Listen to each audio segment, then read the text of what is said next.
ভারতবর্ষে তো আমরা সবাই হিন্দু ছিলাম। ভারতবর্ষে আগে আমরা সবাই হিন্দু ছিলাম না, বাংলা আমরা প্রথম বৌদ্ধ ছিলাম না, বৌদ্ধর পর আমরা হিন্দু হয়েছি না। এই কনসেপ্টটা বলেছি। বৌদ্ধ হচ্ছে সিদ্ধার্থ কিন্তু বৌদ্ধ বুদ্ধিস্ট যাকে বলেন তার নাম হচ্ছে না। এখানে আপনার সঙ্গে একটু ডিবেটে যে আপনি যদি বলেন যে সিদ্ধার্থ হিন্দু ছিল,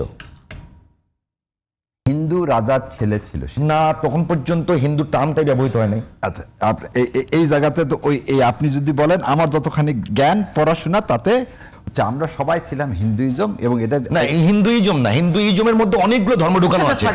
তাহলে আপনি সেটাকে যেভাবে বলছেন যে হিন্দু ছিল, আমরা মনুস্মৃতি থেকে যদি আপনি দেখেন, মনুস্মৃতি হচ্ছে প্রথম গ্রন্থ, মনুস্মৃতিতে যদি দেখেন তাহলে আমাদের আইনের ক্ষেত্রে যেমন দেওয়া ভাগা আর মিতক্ষারা এরকম না। মূল বেসিক কনসেপ্টটা যেটা ছিল, আমরা মুসলমান ছিলাম না, আমরা হিন্দু ছিলাম।